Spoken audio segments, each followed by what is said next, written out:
کیا ہو گیا ہے لوگوں کو؟ کس وجہ سے مسجدوں سے دوری؟ صرف یہ ایک مسجد میرے سامنے ہے، باقی کے حالات اور بھی گرے ہوئے ہیں۔ خصوصاً ہمارے اس شہر کے متعلق جب میرے پاس باتیں آئیں تو دل دکھتا ہے۔ نوجوانوں کی ایک بہت بڑی جماعت آج ایسی عیاشیوں میں مبتلا ہے، اللہ کی پناہ، اللہ کی پناہ۔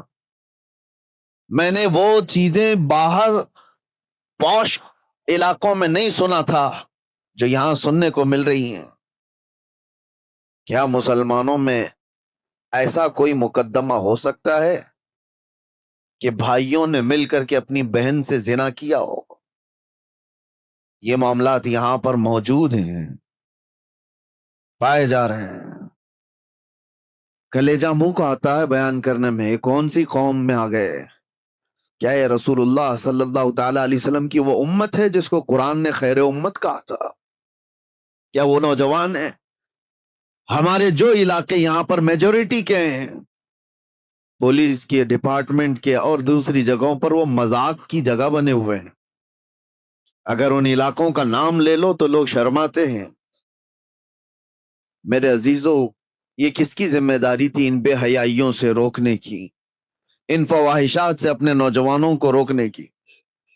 حیرت ہوتی ہے کہ دو چار حاجی صاحب ہمارے سامنے بیٹھ کر کے واقعات بیان کر رہے ہیں، اس محلے میں ایسا چل رہا ہے، اس محلے میں ایسا چل رہا ہے۔ دل پر چھریاں چلتی ہیں اور افسوس آپ کے اوپر ہوتا ہے، آپ ان سب کو تماشا سمجھ کر کے بیان کر رہے ہو۔ امت لٹ رہی ہے اور آپ کہانیاں بیان کر رہے ہو۔ تمہارے گھر سے تمہاری بیٹی اور تمہارے بیٹے کے ساتھ یہ تمام حرکتیں ہوتی ہوں تو کیا محلے میں اسی طرح چرچے کرتے ہوئے بیان کرو گے؟ ذمہ داری کس کی تھی یہ؟ اور میں اکثر یہاں پر کہا کرتا تھا جب یہاں موجود تھا کہ ایک بہت بڑی نعمت ہے ہمارے ان علاقوں میں کہ آج بھی ہماری مسجدوں میں یہ جماعت کا جو سسٹم ہے، متولی ہونا، اراکین ہونا، جماعت کا، ان کا جو ہولڈ ہے وہ دوسرے علاقوں میں آپ کو نہیں ملے گا۔ آپ جاؤ شمال ہند میں، دوسرے علاقوں میں، کوئی ایسی مضبوطی نہیں نظر آتی ہے کہ مسجد کی کوئی کمیٹی پورے محلے کو سنبھال سکتی ہو، ان کے مسائل کا حل کرتی ہو۔ یہ سب سسٹم دوسری جگہ نہیں ہے، یہ تمہارے پاس موجود ہے۔ لیکن یہ جماعتوں کے اراکین جو بھی مسجدوں کے بن گئے، انہوں نے اپنی ذمہ داریاں فراموش کر دی۔ اب ان کو لگتا ہے کہ صرف اور صرف کمیٹی بنانا ہے، مسجد دیکھنا ہے، محلے سے ان کی بھی نظریں ختم ہو گئی۔ ہم دیکھ رہے ہیں کئی محلے ایسے ہیں جن میں نوجوان، پہلے کیا کسی کی ہمت ہوتی تھی کہ جماعت والوں کے سامنے کوئی بچے آ کر کے ایسی حرکتیں کریں یا ان کے سامنے بے حیائی کریں؟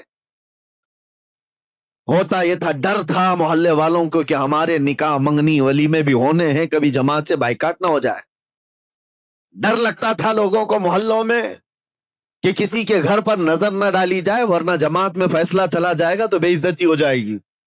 اور آج یہ پوزیشن آ گئی کہ جماعت کو کوئی گنتا نہیں۔ تم اگر اپنا وقار کھوتے چلے جاؤ گے تو میرے عزیزو، آنے والی نسلوں کے لیے بہت بڑا خطرہ ہے، بہت بڑا چیلنج ہے۔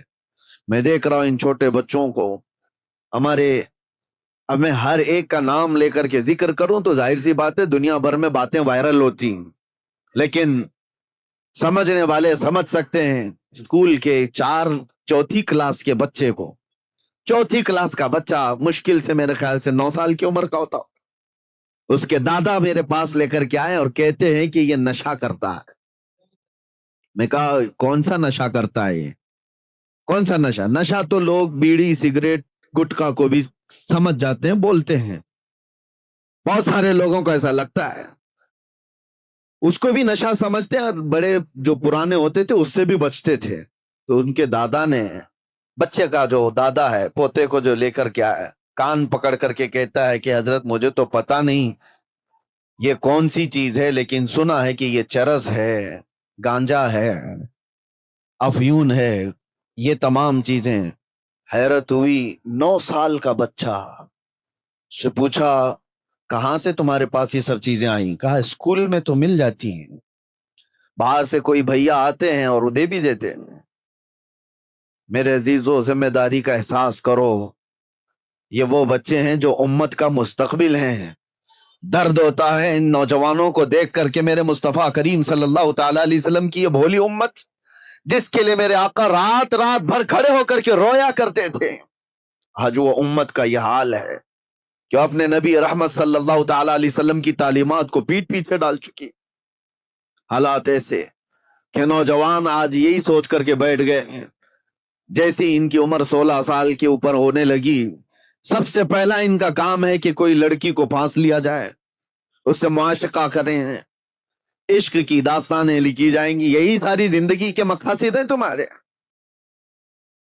16 سال تو میں بہت دور کی بات کر رہا ہوں، اب تو اسکول کے چھوٹے سے بچے یہ تمام فنڈے حل کر کے بتا دیتے ہیں۔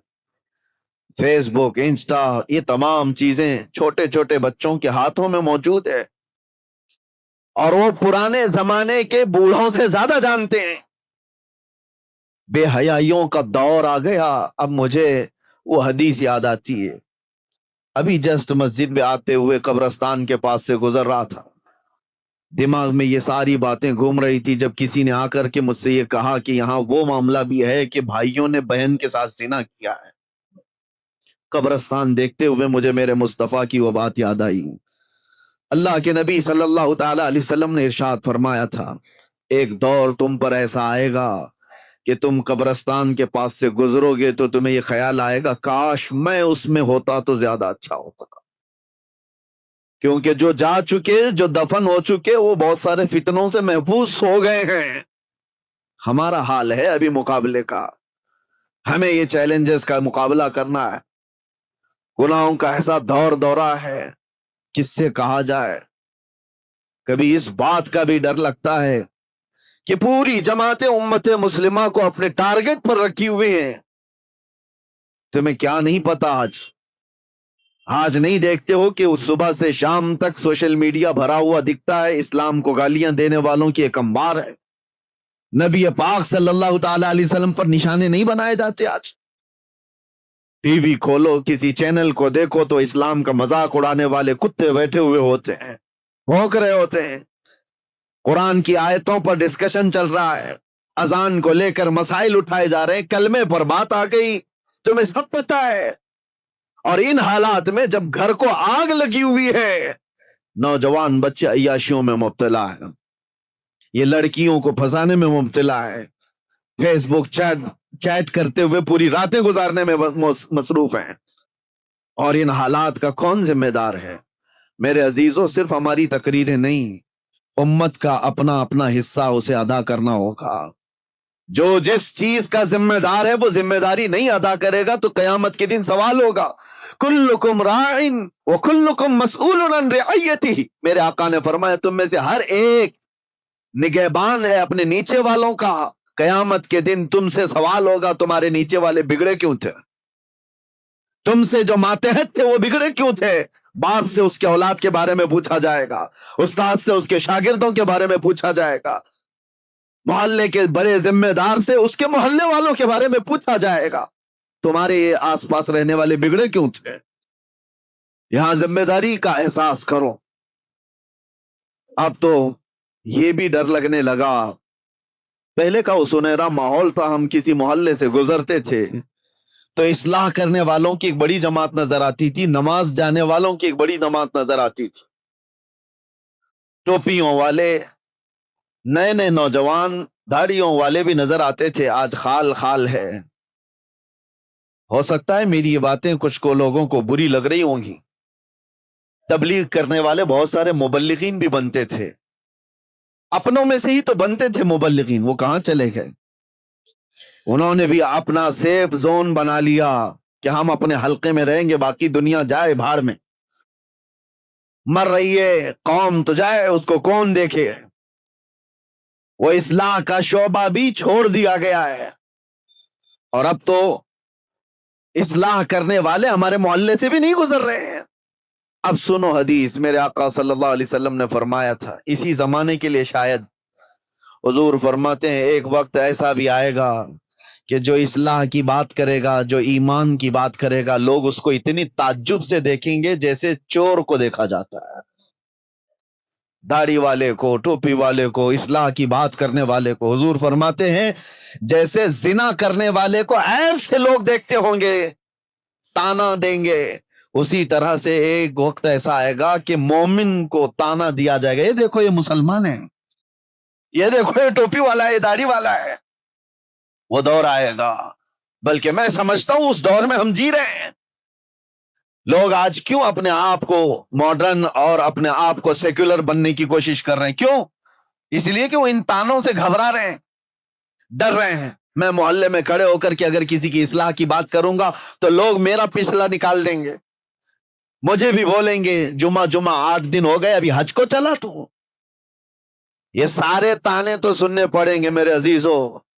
کیا وہ صحابہ کرام رضوان اللہ تعالی علیہ مجمعین نے اتنے بڑے